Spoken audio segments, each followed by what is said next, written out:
बिस्मिल्लाहिर्रहमानिर्रहीम अस्सलाम वालेकुम। आज के लेक्चर में हम लोग डिस्कस करेंगे chapter number 4 linear programming self test ICAP study text से। उसमें देखें, अगर हमारे पास क्वेश्चन नंबर 4.1 में अगर फर्स्ट पॉइंट को देखें तो हमारे पास है एन एम्प्लॉयर रिक्रूट्स एक्सपीरियंस्ड। अब उसने खुद बता दिया है कि आपने एक्सपीरियंस्ड वर्कर्स को एक्स कहना है और फ्रेश वर्कर्स को y for his firm under the condition that. अब कंडीशन उसमें क्या है कि he can not employ more than 9 people, चाहे वो फ्रेश हैं या एक्सपीरियंस्ड हैं। टोटल उसके पास जो नंबर ऑफ एम्प्लॉयज हैं वो 9 से ज्यादा नहीं होने चाहिए। तो इसके लिए हमारे पास कंडीशन क्या बनेगी? x plus y less than equal to 9, और साथ में कि ये हमारे पास नेगेटिव टर्म्स में नहीं हो सकते, x and y greater than equal to 0। ये बात क्लियर? अच्छा, फिर कहते हैं on the average an experienced person does 5 units of work. अब एक्सपीरियंस्ड को x ही कहना है आपने, लेकिन एक एक्सपीरियंस्ड पर्सन 5 यूनिट्स काम करता है, जबकि एक fresh recruits does 3 units of work daily and the employer has to maintain an output of at least 30 units। तो उसने कम से कम 30 यूनिट्स हर हाल में बनाने हैं। 30 से ज्यादा बनाने हैं, 30 से कम नहीं बनाने। तो इसके लिए हमारे पास बनेगा 5x प्लस 3y एटलीस्ट का वर्ड हो तो ग्रेटर देन इक्वल टू 30। अब यहां पर देखें, आपके पास इस कंडीशन के साथ चार्ली, इस 3 और 4 को आपने स्किप कर देना है और आप आ गए 4.2 पर। ऑलराइट, अब यहां पे देखें 4.2 कहते हैं x plus y less than equal to 9। अच्छा, ऐसे ही क्वेश्चंस आपको आपके एग्जाम्स में मिल जाएंगे कि कोई कॉन्स्टेंट्स बने होंगे तो उसका ग्राफ आ जाएगा, ग्राफ में से कॉन्स्टेंट्स बनाने होंगे, शेडेड एरिया फिजिबल रीजन को आइडेंटिफाई करना होगा। तो यहां पर देखें, लेस देन के साइन से हमें पता चल गया कि शेडेड एरिया कौन सी साइड पर होना चाहिए, टूवर्ड्स ओरिजिन। ऑलराइट, अच्छा अब यहां पर देखें ना आप बी ऑप्शन में, तो ये अवे फ्रॉम द ओरिजिन है। अगर यहाँ पे ग्रेटर देन इक्वल टू का साइन होता तो ये वाला आंसर ठीक था। और यहां पर देखिए शेडेड एरिया ही नहीं है, ये बेसिकली इक्वलिटी को डिनोट करता है। अगर शेडेड एरिया नहीं है तो equality, away from the origin तो greater than equal to, and towards origin less than equal to. अच्छा, अब यहां पर दूसरी चीज, भाई आपको ऐसा हो सकता है कि लेस देन के साइन के साथ ही हो, मतलब मैं डी पे नन ऑफ दीज ना लिखूं और यहां पर मैं आपको एक ग्राफ बनाकर दे दूं, इस बिल्कुल सेम सेम ग्राफ आपको शो हो, अच्छा फिजिबल रीजन भी इसका टूवर्ड्स ओरिजिन हो, लेकिन मैंने यहाँ पे वैल्यूज कुछ यूं लिखी हुई हो, तो आप लोगों ने सिर्फ शेडेड एरिया नहीं देखना, आपने वैल्यूज और उस ग्राफ को भी जरूर देखना है।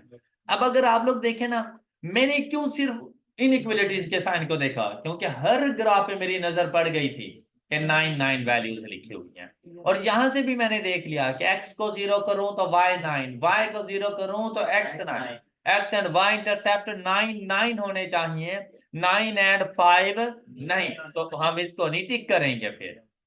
क्लियर? मतलब आप लोगों ने सिर्फ शेडेड एरिया के ऊपर फोकस नहीं करना, आपने शेडेड एरिया के साथ साथ उसकी वैल्यूज को भी देखना है कि क्या ग्राफ की लाइन ठीक से ड्रॉ की गई है। तो यहां पर हमारा करेक्ट आंसर बनेगा ऑप्शन ए।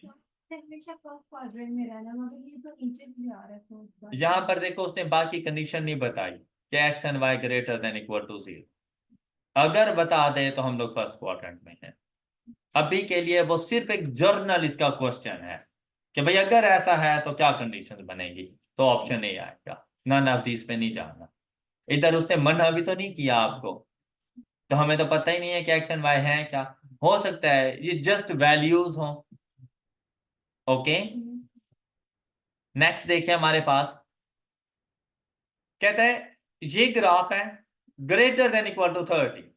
अच्छा, इसको इजीली आइडेंटिफाई किया जा सकता था, तो भाई ये नहीं हो सकता, इक्वलिटी के लिए शेडेड एरिया ही नहीं है, ये नहीं करेंगे। ग्रेटर देन का साइन है और ये लेस देन आर। बेटे यहाँ पे टिक करने का मतलब कि ये पूरी लाइन के साथ ऐसा ही है। ओके, ये मत समझिएगा कि सिर्फ ये वाला एरिया शेडेड है, नहीं। इससे मतलब ये है कि ये पूरी लाइन नीचे को की तरफ आपके पास आ रही है। तो यहां पर देखें ये लेस देन इक्वल टू के लिए था, और अगर इसे देखें तो ये ग्रेटर देन इक्वल टू के लिए। लेकिन साथ में वैल्यूज को चेक कीजिएगा, शेडेड एरिया के हवाले से सी पॉइंट। लेकिन यहां पे देखिए एक्स को 0 करूं तो वाई की वैल्यू 10, तो ये क्या ये 10 है? अच्छा, अगर y को 0 करूं तो x की वैल्यू क्या ये 6 है? Option C. क्लियर हो गई बात? नेक्स्ट देखें 4.4। देखिए भाई आपके पास आ रहा है ये y less than equal to 1/2 of x। Alright. अच्छा, आप अगर यहां पे देखो, आप लोग पढ़ चुके हो कि भाई हम लोगों ने इक्वेशंस में पढ़ा था y is equal to mx plus c का पढ़ा था। और हमने कहा था कि x का कोफिशिएंट आपके पास स्लोप की वैल्यू होता है। क्या ये पढ़ा था आप लोगों ने? अच्छा, फिर देखें बेटा इसके साथ कोई कांस्टेंट नहीं है, तो मतलब c की क्या वैल्यू है फिर इधर? 0 है, इसलिए उसने नहीं बताई। और अगर ये c की वैल्यू हमें क्या इस इक्वेशन में डिनोट करती है? y intercept. एम आई राइट? तो बेटा अगर y इंटरसेप्ट 0 है, it means that point of origin को टच कर रही है ये। अब पॉइंट ऑफ ओरिजिन से आगे किस तरफ जा रही है? तो स्लोप से सोचा जा सकता था कि हमने देखा कि देखें स्लोप चाहे हाफ ही क्यों नहीं है, पॉजिटिव है या नेगेटिव है, पॉजिटिव है या नेगेटिव है। अगर पॉजिटिव हो तो स्ट्रेट लाइन की डायरेक्शन क्या होती है? अपवर्ड। लेकिन पॉइंट ऑफ ओरिजिन से गुजर के, क्योंकि सी की वैल्यू 0 थी। ऑलराइट, अब देखें ये वाली नहीं हो सकती, क्योंकि इसमें स्लोप की वैल्यू हमारे पास क्या होती है? 0। इसको तो मुझे सोचने की जरूरत ही नहीं थी, जबकि मुझे तो हाफ स्लोप की वैल्यू चाहिए थी। अच्छा, ये सी पॉइंट भी मेरे पास नहीं हो सकता, क्यों? क्योंकि डाउनवर्ड मूव कर रही है, और डाउनवर्ड इक्वेशन में जो स्लोप की वैल्यू होती है वो नेगेटिव होती है, जबकि मेरे पास पॉजिटिव है। अब आ गए बी और डी पॉइंट की तरफ, इन दोनों में स्लोप की वैल्यू पॉजिटिव है। अब हमने ये देखना है कि भाई इसमें से शेडेड एरिया, तो साइन कौन सा यूज हो रहा है? Less than. तो मैंने आपको कहा था कि लेस देन का साइन होगा तो towards x axis.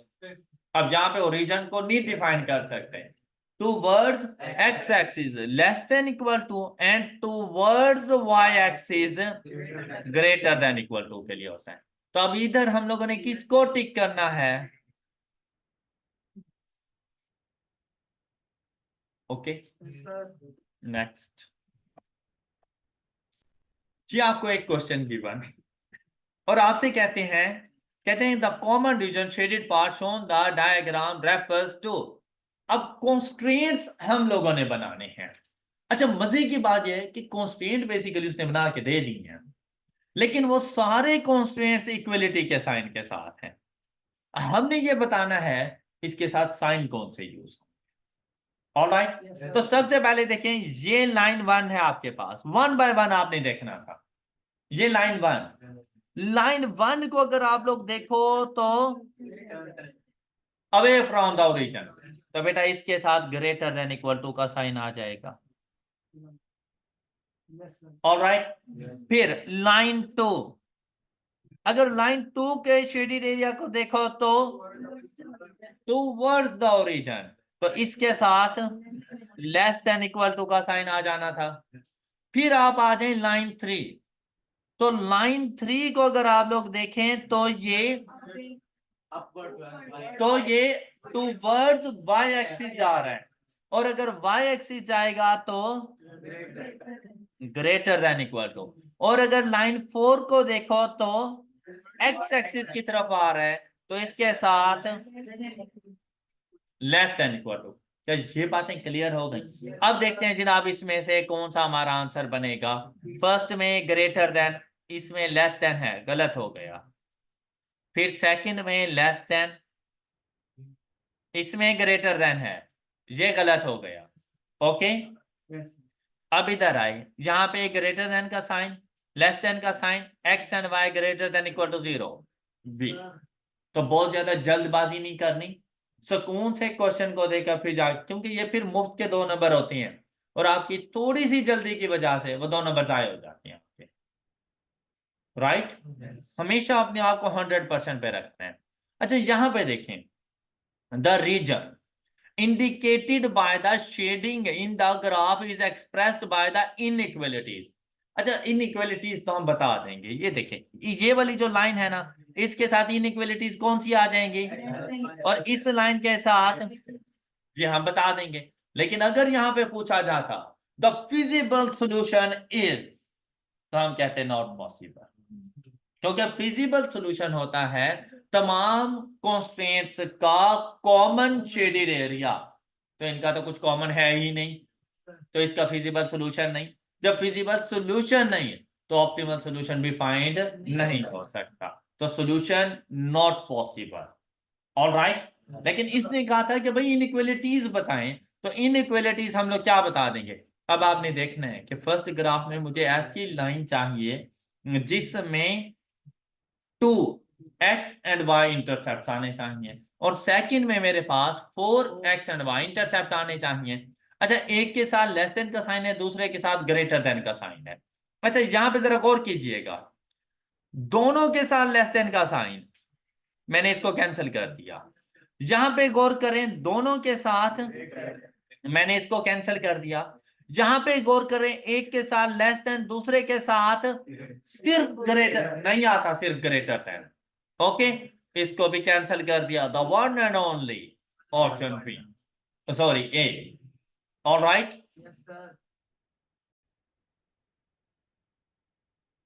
Next question 4.7, ये बड़ा इंटरेस्टिंग सा क्वेश्चन था और इसको थोड़ा सा आप लोगों ने सॉल्व करना था, इसकी स्टेटमेंट को बहुत अच्छे तरीके से देखना था। देखिए कहते हैं, if A is the number of batsmen and B is the number of bowlers, the inequality constraint that the number of batsmen must be no more than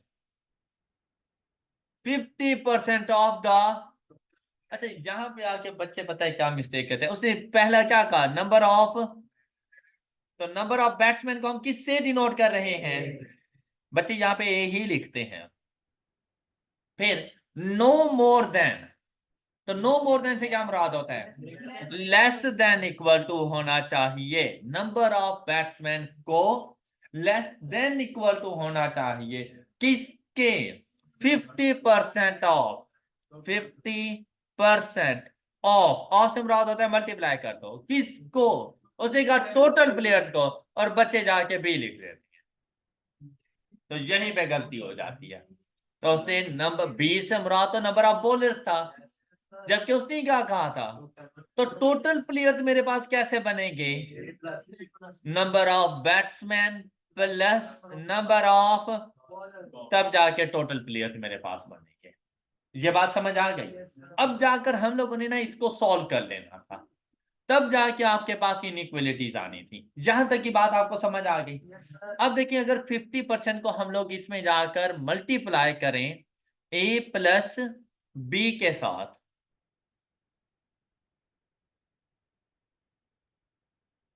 तो आपके पास आंसर कुछ इस तरह से बनेगा, A less than equal to 0.5 A plus 0.5 B. क्या ये बात क्लियर है आपको? मैंने परसेंटेज का साइन खत्म किया, डिवाइडेड बाय 100, तो आ गया 0.5 ए प्लस 0.5 बी। अब ये 0.5 ए मैं इस साइड पर लेकर आऊंगा, ऑलराइट, तो ये बन जाएगा मेरे पास A minus 0.5 A less than equal to 0.5, और ये ए में से माइनस कर दो 0.5 है, 0.5 ए। अब बेसिकली अगर मैं ये आके डायरेक्ट लिख देता ना, तो बच्चे ये समझते हैं शायद ये वाला ए तो इधर आ गया, ये कहाँ चला गया है। तो अब 1 में से हाफ माइनस करूं तो बाकी हाफ रह जाएगा। Clear? Less than equal to, तो दोनों साइड पे 0.5 0.5 आपस में कैंसिल, तो इनइक्वलिटीज क्या आ जाएगी, A is less than equal to, ये आंसर है। क्लियर? Any issue? अब ये आप अपने पास जरा रिकॉर्ड कर लें। A firm manufactures two products। अच्छा, जैसे ही क्वेश्चन आपके पास आए ना, क्वेश्चन तो हम लोगों ने पढ़ना ही है, लेकिन उससे पहले उसके ऑप्शन देख लिया करो कि यार ऑप्शन में क्या कुछ है, मतलब मैंने बताना क्या है। तो यहीं से पता चल जाता है कि यार कोई ग्राफ, उसके साथ फिजिबल रीजन को बताना है मैंने, क्या उसका फिजिबल रीजन क्या बनेगा। अब अगर यहां पर देखें ना, बी और सी मुझे एक जैसे नजर आ रही हैं, लेकिन वैल्यूज में फर्क कैसे, जबकि वैसे ग्राफ एक जैसा बना हुआ है, मतलब लेस देन इक्वल टू के लिए है। और अगर यहां पर देखें ए को, तो लगता है जैसे दो कॉन्स्ट्रेंट्स हैं, एक लेस देन इक्वल टू के साइन के साथ और दूसरा ग्रेटर देन इक्वल टू के साइन के साथ। अब जाते हैं क्वेश्चन की तरफ। कहते हैं for manufacture to product the products must be process through one department. जब उसने कहा कि थ्रू वन डिपार्टमेंट, तो इसका तो पता ही कट गया ना कि भाई एक ही कॉन्स्टेंट बनना चाहिए, फिर दो तो नहीं बनने चाहिए हमारे पास। अब देखो क्या कहता है, product A requires 6 hours per unit and B requires 3 hours per unit in department A. Total production time available for coming week is, तो लेस देन इक्वल टू, तो लेस देन का साइन है तो हमारे पास टूवर्ड्स, और उसका idea वैसे ही हो गया था कि दोनों ही लेस देन के साइन के साथ में। क्लियर? अब यहां पे देखना है कि यार डी कौन से वाला है। अब ये देखें, एक्स इंटरसेप्ट पे तो हमें कोई एतराज है ही नहीं। हमें एतराज कौन सी बात पर है कि वाई में से कौन कंफर्म है। तो एक्स को 0 करो और वाई की वैल्यू फाइंड करो, तो वाई की वैल्यू क्या आ जाती है, इसे गले लगा लो। ओके, क्वेश्चन सॉल्व हो गया। Alright, next 4.9। अब यहां पर कॉन्स्टेंट्स बनाने की बात कर रहे हैं आपसे। अच्छा, जब आपने देख लिया कि ये सारे कॉन्स्टेंट्स मौजूद हैं, भाई इलिमिनेशन मेथड से एमसीक्यूज को सॉल्व किया करो, आपके एमसीक्यूज बड़े बेहतरीन तरीके से सॉल्व हो जाते हैं। मतलब कि आप लोग यहां पर अगर देखें तो इसके साथ ना कंडीशन नहीं है, ए और बी के साथ है, सी के साथ कंडीशन नहीं है। फिर अगर आप लोग मजीद इसको जरा गौर से देखें तो क्या आपके साथ ये मैच कर रहे हैं, बी और सी मैच कर रही हैं, पर किस चीज का आ रहा है, अल्लाह हाफिज बोल दो। ये अगर तुम हुए भी तो मैंने टिक नहीं करना, क्योंकि तुम कंडीशन नहीं लेकर आ रहे। अब हमने देखना इन दोनों में से। अच्छा, इन दोनों में से देखो यार फर्क कहां पे आ रहा है। दोनों में से जो डिफरेंस आ रहा है हमारे पास, वो ये देखो, ये डिफरेंस है। अच्छा, बाकी सारी सिचुएशन सेम है, मतलब फौरन से देखा जा सकता है कि कौन से वाला ठीक है। मतलब ये प्रोडक्ट ए डिपार्टमेंट ए होगा, जाके देखा, कहता है product B needs 4 hours in department A, 4 इसके साथ था, अल्लाह हाफिज बोला इसको। अच्छा, चेक जरूर करना है कि कहीं नन ऑफ दीज को तो नहीं गले लगाना। ऐसा हो सकता है कि इसमें भी कोई ऐसा एरर हो जो अभी तक हमें पता ना चला हो, तो हम लोग जाएंगे, इसको देखेंगे। कहते हैं P and Q which must pass through the same process in department C and B having weekly production capacity of, ये मैच कर गई दोनों के साथ लेस देन इक्वल टू के sign. Product P needs 4 hours in department A, ये 4 मौजूद है। 2 hours इन डिपार्टमेंट बी, 2 मौजूद है। क्यू रिक्वायर्स 3 hours एंड 1, 3 मौजूद है, 1 मौजूद है। यहां तक की बात बिल्कुल ठीक है। Profit yield for product P is 700, ये रहा 700 एंड 500, बात सही है। Manufacturer wants to maximise the profit, बिल्कुल सही। क्लियर? इस तरह से एमसीक्यूज को सॉल्व किया जाता है। नेक्स्ट देखिए हमारे पास 4.10, हर तरह से डाटा देने की कोशिश करेगा। अच्छा, इस तरह से डाटा मिल जाए ना, ये तो बड़ा सिंपल सा यार, डाटा उसने दे दिया। अच्छा, इसकी बात सुनो, क्या कहता है, कहता है a dietitian wishes to mix together two kinds of food so that the vitamin content of the mixture is at least 9 units of vitamin A, 7 units of vitamin B, 10 units of vitamin C, and 12 units of vitamin D. The vitamin contents per kilogram of each food is shown below. क्या word था? तो कौन सा sign use होना चाहिए हर किसी के साथ? Greater than equal to. जहां से आए बाय बाय, और यहां से देखो इसको भी बाय बाय, फिर यहां से देखा bye bye, question solve. Okay, इतना सा काम है जो आप लोगों ने, ये स्मार्ट वर्किंग है, एमसीक्यूज को सॉल्व करने का मेथड। अब आप मुझे बताओ, क्या लीनियर प्रोग्रामिंग को जानना इन क्वेश्चन के लिए बहुत जरूरी था क्या? ये थोड़ी सी आपकी स्मार्ट वर्किंग से आपके क्वेश्चन सॉल्व हो रहे हैं। अच्छा, अब देखते हैं कि इसका करेक्ट आंसर बनता क्या था। अब इसके लिए अगर आप देखें ना, तो बेटा विटामिन ए यहां पे मौजूद है, और इसकी जो मैक्स कहते हैं एटलीस्ट कितना होना चाहिए, 9, बी 7, सी 10 और डी। तो आपके पास ये एक्स और ये बात, बेसिकली ट्विस्ट पता है क्या था, कि जिस चीज को हम हॉरिजॉन्टल लिखते थे इसने वर्टिकल लिख दिया, सिर्फ इतना ट्विस्ट था बस। तो इसके लिए कॉन्स्टेंट्स आपके पास बनेंगे 2x plus y greater than equal to 9, x plus y greater than equal to 7, x plus 2y greater than equal to 10, and 2x plus greater than equal to 12, x and y greater than equal to 0। Alright, ये इसका correct answer. अगर none of these ना होता तो ये होता। Clear? ये अपने पास लिख लो कि इसका आंसर ये है। नेक्स्ट क्वेश्चन हमारे पास है। अब यहां पर अगर आप लोग देखें, क्वेश्चन को देखते ही नजर पड़ी ऑप्शन में कॉन्स्टेंट पूछ रहा है, और अगर यहां पर देखो जो फिजिबल रीजन है वो अवे फ्रॉम द ओरिजिन है हर किसी के लिए, तो हर कॉन्स्टेंट के साथ ग्रेटर देन इक्वल टू का साइन लग जाएगा।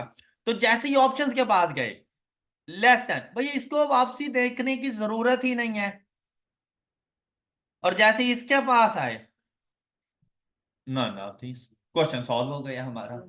अब अगर आप ऐसे क्वेश्चन पे भी 3-4 मिनट लगा देते हैं, ये आपका कसूर, क्या बात नहीं, ये अपनी गलती करती है भाई। ये तो आपको मुफ्त में 2 नंबर दे के आगे भेज रहा था, और अब इसका करेक्ट आंसर क्या बनना था, इन सब के साथ ग्रेटर देन इक्वल टू की इनइक्वालिटी। अगर सबके साथ ग्रेटर देन इक्वल टू होता तो हम उसको टिक कर देते, और एंड पे क्योंकि फर्स्ट क्वाड्रेंट था, ये इसका करेक्ट आंसर है, ये आप अपने पास रिकॉर्ड कर सकते हैं। Right, next. अब यहां पर देखिए ग्राफ दे रहे हैं, feasible region different different sides पे हैं। अब मैं वैसे ही क्वेश्चन नहीं पढ़ता, मैं वैसे ही देखूं कि यार ये वाला फिजिबल रीजन उस टाइम पे बनेगा जब सबके साथ लेस देन इक्वल टू का साइन, ये वाला फिजिबल रीजन उस टाइम बनेगा जब सबके साथ ग्रेटर देन इक्वल टू का साइन। ऐसे ही है ना, मैंने पूछा greater than greater than greater than less than, इसको भी बाय बाय, इसको भी बाय बाय। ऑलराइट, इससे पूछा, इसने कहा कि भाई 3 कॉन्स्टेंट के साथ ग्रेटर देन, और एक के साथ, और कौन सा x plus y less than equal to 6, x intercept 6, y intercept 6, ये रहा, इसके साथ सिर्फ लेस देन का साइन, लेकिन बाकी सबके साथ ये करेक्ट आंसर है। नेक्स्ट। अब ये बिल्कुल ऐसे ही क्वेश्चन है जैसे थोड़ी देर पहले आप लोगों ने vitamin A B C D की बात की, तो ये तो बहुत सिंपल सा क्वेश्चन था। ये देखें भाई, अवेलेबल टाइम हमेशा मैक्सिमम टाइम होता है, ये मिनिमम नहीं होता। ये होता है कि भाई मशीन M1 के पास मैक्सिमम 36 है, तो सबके साथ प्रोडक्ट ए को कह देना है आपने 1। अब देखिए XY नहीं था, X1 X2 है, तो आपने इसको कह देना था X1 और इसको कह देना था, इन दोनों के दरमियान, और साथ में कंडीशन ये है आपका सॉल्यूशन। अब अगर आप लोग यहां पर देखो लेस देन, लेकिन कंडीशन नहीं है, इसको इग्नोर कर दिया। यहां पर देखो ग्रेटर देन का साइन, छुट्टी करा दी इसकी, यहां पे पहुंचे सबके साथ लेस देन, कंडीशन भी गिवन, करेक्ट आंसर। ओके ये देखें, ये लेस देन का साइन, यहां पर देखें ये फर्स्ट क्वाड्रेंट, तो ना तो ये बनेगा ना ही ये बनेगा, ये करेक्ट आंसर, राइट। नेक्स्ट, अब यहां पर भी देखें ये लेस देन का साइन, यहां पर ग्रेटर देन का साइन, ये नहीं बनने वाला। अच्छा ये नहीं बनने वाला क्योंकि ये जो लाइन 1 है ये ऊपर नीचे नहीं हो सकती, यहां पे ग्राफ गलत हो रहा है, इसको इसीलिए नहीं करेंगे। अब यहां पर देखें तो लाइन 2 के साथ लेस देन का साइन है। अच्छा यहां पर एक और भी है लेस देन के साइन के साथ, तो देखें लाइन 1 के साथ लेस देन, ये बात बिल्कुल सही आ रही है, ये देखो लाइन 2 के साथ लेस देन, ये लाइन 2 थी, ये बिल्कुल सही बात आ रही है। लाइन 3 के साथ ग्रेटर देन, ये बिल्कुल सही बात। ओके अब ये कोई मुश्किल क्वेश्चन थे? कितना इंटरेस्टिंग सा चैप्टर था ये तुम लोगों का। नेक्स्ट देखो कहता है situation about data in the form of equation inequalities is manufacturer. अच्छा अब देखो इसमें आपके पास यहां पर देखिए 300 x plus y less than equal to 200 and x plus 2 y less than equal to 320, 2x plus 0.8, ये दोनों ए एंड सी मैच कर रहे हैं, लेकिन इनमें सिर्फ कंडीशन का फर्क है, इसको बाय बाय। अच्छा यहां पर अगर आप लोग देखें ना इन दोनों के दरमियान, तो जो आपको डिफरेंस नजर आ रहा है, देखें ये लेस देन इक्वल टू, ये सब कुछ ठीक ठीक आ रहा है, यहां पर देखो ये डिफरेंस है। ओके बाकी सारी बातें बिल्कुल सही सही हैं, लेकिन नन ऑफ दीज का ऑप्शन भी है, क्वेश्चन मुझे सारा ही पढ़ना पड़ेगा, लेकिन अब ये डिसाइड करना है कि इसमें से या इसमें से। तो ये देखिए क्वेश्चन में resources available for the production of the two items are restricted to 200 sports stock, 320 and 480, ये बातें तो ठीक लिखी हुई हैं यहां तक, और रिस्ट्रिक्टेड है तो मतलब लेस देन इक्वल टू, इससे ज्यादा आप नहीं जा सकते। फिर कहते हैं required for its production 1 sports stock, ये रहा 1 मशीन और, ये 1 रहा, ये गलत हो चुका है, यहाँ पे 3 मशीन और आ रहे थे, राइट। नेक्स्ट 2 लेबर और, ये ठीक है, 1 स्पोर्ट्स स्टॉप इधर आ गया, 2 मशीन और, 0.8 लेबर, 300, 200, ये बिल्कुल सही है, क्लियर। अच्छा अब अगर मैं आपसे कहूं कि यार मुझे जरा इसका ग्राफ बना के मुझे बताएं मैक्सिमम प्रॉफिट की वैल्यू क्या होगी, तो क्या आप बता सकते हैं? यील्ड से मुराद प्रॉफिट्स वगैरह है, मैक्सिमम प्रॉफिट की वैल्यू, ऑप्टिमल सॉल्यूशन क्या होगा, क्या बता सकते हैं? करें जल्दी करें, जल्दी से इस क्वेश्चन को जरा सॉल्व करें। अब कंस्ट्रेंट तो आपके सामने बन चुकी हैं इसके, ये आप लोगों ने अपनी होम असाइनमेंट के तौर पे घर पे ग्राफ को कंप्लीट करना है, और आपके पास जो फिजिबल पॉइंट्स आएंगे ना वो 4 होंगे, उनमें से जो आपका ऑप्टिमल सॉल्यूशन बनता है वो 100 और आपके पास जो प्रॉफिट की वैल्यू बनेगी वो 50,000। ऑलराइट ये आप लोगों ने इस सॉल्यूशन के साथ मैच कर लेना है, लेकिन अब घर पे जाके इसको कंप्लीट कीजिएगा। 4.17 देखें, यहां पर भी बिल्कुल ऐसे ही है कि हम लोगों ने ना कंस्ट्रेंट्स को आइडेंटिफाई करना है। उसके लिए देखिए factory is planning to buy some machine. अच्छा मोस्टली क्वेश्चन ऐसे ही हैं, मतलब स्टार्ट में आपको याद है आप लोग कह रहे थे कि इतने हैवी क्वेश्चंस हम लोग कैसे जाके सॉल्व करेंगे, 5 मिनट लग जाते हैं ये वो, तो देखिए वो सिर्फ कंस्ट्रेंट्स पूछ लेगा, इस किस्म की बात है, ज्यादातर आपसे पूछेगा, तो ये हम लोग विद इन 1 मिनट उसे बता सकते हैं। Factory is planning to buy some machines to produce boxes and has a choice of B1 B9 machine. आपको याद है मेरे नोट्स में से हम लोगों ने ये क्वेश्चन सॉल्व कर लिया था। तो इसका सोल्यूशन अब मेरा निकाल के दोबारा से हमें डिस्कस करने की जरूरत है। अच्छा, आपको याद है सबके साथ लेस देन इक्वल टू का साइन आ रहा था, ऐसे ही था ना। अब यहां पर देखें ग्रेटर देन का साइन आ गया, कैंसिल कर दो। यहां पर ग्रेटर देन का साइन कैंसिल कर दें, लेस देन लेस देन। अच्छा, बाकी चीजें देखें, इन सब के साथ ये लेस देन के साइन, इनके साथ ये देखिए ये ग्रेटर देन आ गया, ये कैंसिल हो गया। क्लियर? नेक्स्ट देखें, कहते हैं company produces two products A and B, product of production of A will be at least 5 times the production of B. This situation can be expressed as, कहते हैं जो A की production है वो कम से कम किसकी 5 times the production of B के बराबर होनी चाहिए, कम से कम। तो एटलीस्ट के लिए शाबाश, ग्रेटर देन इक्वल टू क्या 5 times of production of B. तो हमारे पास देखिए क्या बन जाएगी, ये ऑप्शन आ जाएगा, ठीक। फिर देखें, the manufacturer produces 2 products A and B. Each unit of A requires 3 kilograms of raw material, 2 labor hours, whereas B requires 2 kilograms of raw material and 2 labor hours. Total material available is 200 and the labor hours are 150. This situation can be expressed as, तो देखिए भाई 150 और 200 के साथ less than equal to के sign use होंगे। ये बात क्लियर होगी सब बच्चों को? कौन से साइन?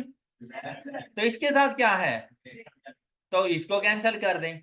फिर यहां पर देखें लेस देन के साइन, यहां पर ग्रेटर देन के साइन, इसको भी कैंसिल कर दें। अब यहां देखें रॉ मटेरियल के लिए 200 और लेबर आवर्स के लिए 150। यहां पर देखें पहले 150 आ गया, बाद में 200। जिस सिचुएशन जिस सीक्वेंस में क्वेश्चन होता है उसका सॉल्यूशन उसी सीक्वेंस। अब पहले रॉ मटेरियल की बात कर रहा था तो कांस्टेंट रॉ मटेरियल का ही लिखना चाहिए। क्लियर? अच्छा, अब यहां पे देखें रॉ मटेरियल के लिए अगर हम बात करें तो 3x या 3a प्लस, अब b के लिए देखें रॉ मटेरियल कितना था 2, तो हम लोग कहते हैं 3a plus 2b less than equal to 200। तो ये देखिए ये मैच कर गया। फिर अगर हम लोग लेबर के लिए बात करें तो 2 and 2, तो 2a plus 2b less than equal to, तो ये मैच कर गया। फिर कहते हैं इनइक्वलिटीज, ये चीज suggest that feasible region will be in first quadrant, which of the following values of x and y does not satisfy the inequality। अच्छा बेटा, इसके लिए कोई और सॉल्यूशन नहीं था, सिंपली वैल्यूज को पुट करना था। और उसने कहा ऐसी वैल्यू बताओ जो हमारी इनइक्वालिटी को सेटिस्फाई ना करे। अब जैसा कि 1 1, अगर मैं यहां पे 1 1 पुट कर दूं तो 2 + 3 is equal to 5 and 5 is less than 6, तो ये सेटिस्फाई कर गई है। ओके, अब हमने इसको टिक नहीं कर देना क्योंकि हमने बतानी है डज नॉट सेट। 0 and 1 करूं सेटिस्फाई कर जाएगा, 3 आंसर आता है। अगर 3 and 1 करूं 3 2 6 + 3 = 9, ये सेटिस्फाई नहीं करता। ओके, तो ये बजाहिर गलत है लेकिन करेक्ट आंसर है। नेक्स्ट, ऐसे ऐसे क्वेश्चन को आप लोगों ने हमेशा वैल्यूज पुट करके देख लेना है कि वो बात ठीक हो रही है या गलत हो रही है। अब उसने कहा जहां पर बात गलत हो उसको आके ठीक करो। तो यहां पर हमने देखा कि अगर मैं 3 and 1 पुट करता हूं तो ये ग्रेटर देन 6 हो जाता है, तो ये बात गलत है, तो हमने इसको टिक कर दिया। क्लियर? नेक्स्ट देखें, a machines can work for 16 hours per day at most, less than equal to 4 hours to produce 1 unit of product and 8 hours to produce 1 unit of product. This situation information can be expressed, तो 4x या a plus 8b less than equal to 16, तो ये answer आ गया। Which of the following constraints will have a feasible region which with coordinates तो जाके check कर लो।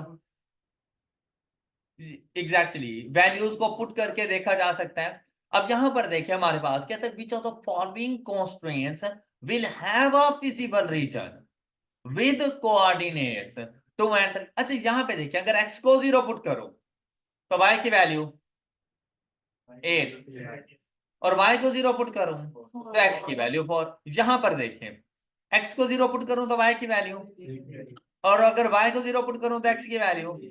यहां पर देखें x को 0 पुट करूं तो y की वैल्यू 2, y को 0 तो x की वैल्यू। यहां पे देखें x को 0 पुट करें तो y की वैल्यू, और दूसरी y को 0 पुट करें तो x की वैल्यू। तो इस तरह से तो वैसे कोई भी नहीं बनता। अब सिंपली जस्ट वैल्यूज को यहां पे पुट करो और जो इसके इक्वल आ जाए left and right hand side तो वो ठीक हो जाना है। अब देखें 2 and 3 पुट करें यहां पर, ये तो नहीं बनता। 223 करें 35 लेस देन इक्वल टू 40, ये बात सही हो रही है। अच्छा यहां पे करें 2 and 3 को पुट करें 35, ये बात गलत हो रही है। यहां पर देखिए 20 and 15 35, बात गलत हो रही है। 2 and 3 पुट किया 20 30, ये बात गलत हो रही है। तो ये ठीक है। Clear? Pharma Limited produces 2 machines, each of which requires 2 types of raw material with following details। कहते हैं from appropriate constraints as per। तो यहां पर देखें A and B यूज कर रहे हैं, इसके साथ A आ जाएगा, इसके साथ B आ जाएंगे, दोनों को ऐड कर देंगे less than equal to 120 and 160 और 360। देन द आंसर इज, अच्छा कहीं पे E आ रहा है कहीं पे B आ रहा है तो वो फिर मैच कर लेना क्या बनता है। 2A plus 3B less than equal to 120 and 4A plus 6B less than equal to 360। All right, यही ठीक है। The maximum number of constraints while solving a business problem using linear programming is, number of constant कुछ भी हो सकते हैं। फिर कहता है फिजिबल रीजन इज, अच्छा अगर यहाँ पे होता 25 में the minimum number of constants 1। Okay next feasible region is, अब फिजिबल रीजन क्या है। अब ये देखिए थ्योरेटिकल क्वेश्चन आ गया आपके पास, region which satisfy all given constraints. पहली बात दिल पे असर कर गई है ना, दूसरों से पूछ लेते हैं कि वो क्यों नहीं लगी। Region which is in first quadrant, अच्छा बात सही है फिजिबल रीजन फर्स्ट को, लेकिन ये कंडीशन पे डिपेंड करता है, अगर वो कंडीशन हो तो। अच्छा फिर देखो region about the last mentioned constants, नहीं ऐसी तो कोई बात नहीं है। Always below all the constant in a given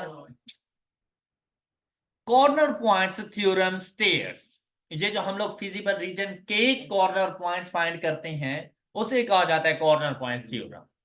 feasible region के जो कॉर्नर पॉइंट्स हम लोग फाइंड किया करते हैं, जो फिजिबल पॉइंट्स होते हैं, कहते हैं optimal solution is at one of the corners of feasible region. बिल्कुल सही बात है, फिजिबल रीजन के कॉर्नर पॉइंट्स में से ही एक ऑप्टिमल सॉल्यूशन है। फिर कहते हैं optimal solution is with in feasible region, with in feasible region नहीं होता, ओके उनके कॉर्नर पॉइंट्स पर होता है। हम अंदर जाके कोई वैल्यू नहीं फाइंड करते थे, हालांकि वो फिजिबल है लेकिन वो ऑप्टिमल सॉल्यूशन नहीं है।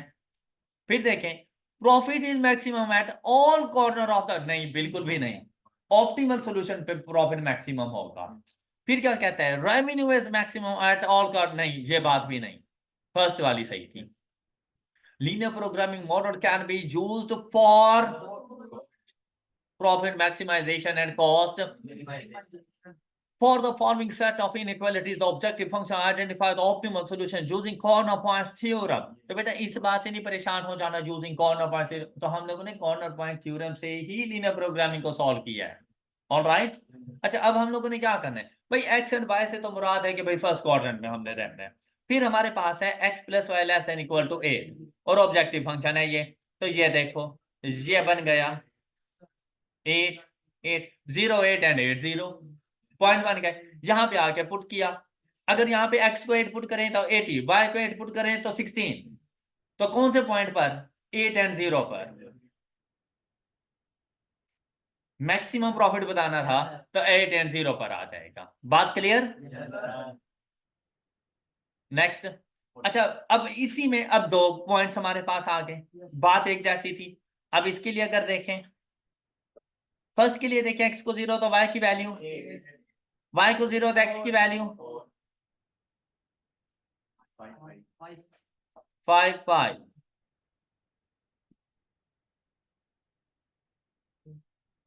ये। अच्छा, अब इसमें अगर आपको पॉइंट मिल रहे हैं 0 एंड 5, 4 एंड 0 एंड, अब आप लोगों ने इसका जाके पॉइंट ऑफ इंटरसेक्शन फाइंड करना है। The point of intersection is 3 and 2। अब इनको जाके हम लोगों ने पुट किया। जब फर्स्ट पॉइंट को जाके पुट किया तो आंसर 10, सेकंड को पुट किया तो answer 40, 30 plus 4 34, and the correct answer is ये लो, इसको 40 कर दो, ऑप्शन बी को 40 कर दो, 4.30 को जाकर ठीक कर लें और ऑप्शन बी को 40 कर दें। ऑल राइट, इतनी सी बात होती है और आप लोग परेशान हो जाती हैं। 4.31। अब यहां पर भी बेटा बिल्कुल सेम सेम, एक बल्कि ये क्वेश्चन रिपीट, ये कॉस्ट में आ गया, इससे पहले प्रॉफिट था, अब कॉस्ट में आ गया। अच्छा, पॉइंट आपके पास वही बन रहे हैं 8008। जब 8 यहां पे पुट किया तो 80, यहां पे पुट किया तो 16। ओके, जब y में 8 पुट किया तो पॉइंट बन जाएगा 0 एंड 8, है नहीं? अच्छा, ऊपर वाले में ओके, मैं यही चेक कर रहा था जाग रहे हो या सो रहे हो। 8। अच्छा, ये आपके पास लाइन 3 है। अच्छा, उसके बाद देखें लाइन 1, ये ये लाइन 1, उसके बाद लाइन 2, ये लाइन 2, और इधर वैल्यू है 2। अब क्या कहते हैं, ग्रेटर देन ये वाला एरिया, ग्रेटर देन ये एरिया, लेस देन ये वाला एरिया, और पॉइंट्स बनेंगे। ओके, अब इसमें अगर देखो तो एक पॉइंट तो बन रहा है 1 एंड 2। अच्छा, दूसरा पॉइंट आपके पास बनेगा ये, इसमें x की वैल्यू है हमारे पास 1, तो y की वैल्यू हमारे पास आ जाएगी 7। दूसरा पॉइंट बन रहा है आपके पास ये, y की वैल्यू है 2, तो x की वैल्यू आ जाएगी 6। ये आई होप कि आप लोग फाइंड कर लेंगे।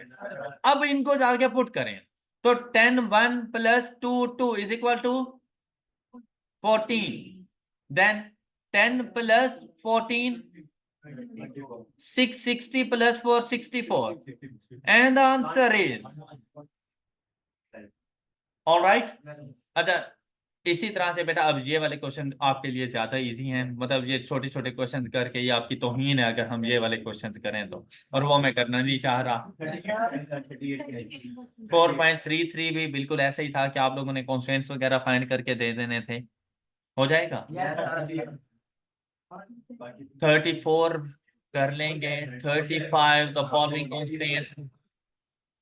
अच्छा, अब यहाँ पर देखें ना, एक ग्रेटर देन है, एक लेस देन है, तो आपके पास फिजिबल सॉल्यूशन नहीं आता। ओके, और 2 फिजिबल सॉल्यूशन नहीं होते, या 1 होता है या नहीं होता, तो यहाँ पर आपके पास सॉल्यूशन नहीं आ रहा था, ऐसे ही था।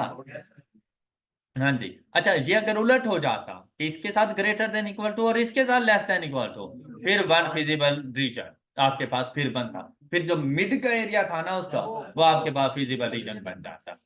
अच्छा, फिर देखिए, minimum number of constraints to draw feasible region is, मुझे कुछ देर पहले हम लोगों ने किया था जहां मैक्सिमम की बात कर, मिनिमम 1 होना चाहिए। अच्छा, अब बाउंडेड फिजिबल रीजन विल, अच्छा अगर बात करें ना बाउंडेड फिजिबल रीजन की, तो उससे आपको प्रॉफिट की मैक्सिमाइजेशन का भी पता चल सकता है और कॉस्ट की मिनिमाइजेशन का भी पता चल सकता है, दोनों के मुताबिक आप लोग उसको सॉल्व कर सकते हैं। तो यहां पर कहता है have both maximum and minimum value, ये बात बिल्कुल सही है उसकी, क्लियर। लेकिन अगर अनबाउंडेड की बात करें तो बेटा उसमें मैक्सिमम वैल्यू का पता नहीं चल सकता, वहां पर मिनिमम वैल्यू का सिर्फ पता चल सकता है। अगर अनबाउंडेड फिजिबल रीजन है तो आप लोग वहां पर मिनिमम वैल्यू को डिटरमिन कर सकते हैं, मैक्सिमम वैल्यू का क्या नहीं होता, क्योंकि अनबाउंडेड है, काफी सारे पॉइंट्स हमारे पास मौजूद हो सकते हैं। क्लियर? कहते हैं y less than equal to x will have a feasible region, y less than equal to x। बेटा अभी ये बात आप लोगों को बताई थी, ये बिल्कुल ऐसे ही है जैसे ये। अब यहां पर बात क्या कर, अब एक लम्हे के लिए भूल जाओ कि इधर इनइक्वलिटी है। अब ये देखो जैसे इसके साथ इक्वल टू का साइन है, साथ में कांस्टेंट नहीं है तो मतलब ये जीरो है। जीरो है तो पॉइंट ऑफ ओरिजिन से आ रहा है, उसमें हमारे पास जो y इंटरसेप्ट है वो जीरो, तो पॉइंट ऑफ ओरिजिन से आ रहा है। और यहां पर देखो तो आपके साथ ये लिखा हुआ है उसने, तो स्लोप की वैल्यू क्या बनेगी आपके पास? वन। वन बनेगी तो ये इस तरफ को जाएगा यूं। ऑलराइट, अब देखो इसके साथ साइन कौन सा आ रहा है?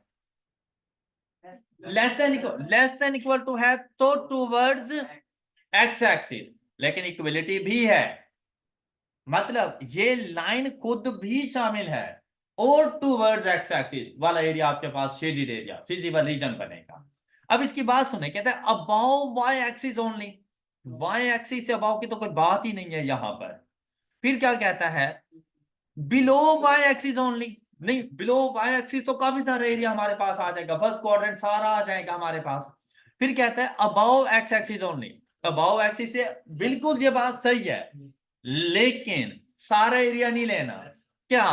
बिलो और on the line y is equal to, ये वो लाइन है y is equal to x, इसकी बिलो और ऑन द लाइन, ये पॉइंट बिल्कुल ठीक है फिजिबल रीजन के। ऑलराइट, एंड इसी के साथ ही बेटा आप लोगों का चैप्टर नंबर 4 कंप्लीट हुआ। इंशाल्लाह नेक्स्ट लेक्चर में न्यू चैप्टर की डिस्कशन करेंगे। दैट्स ऑल फॉर टुडे, अपना ख्याल रखिएगा, अल्लाह हाफिज।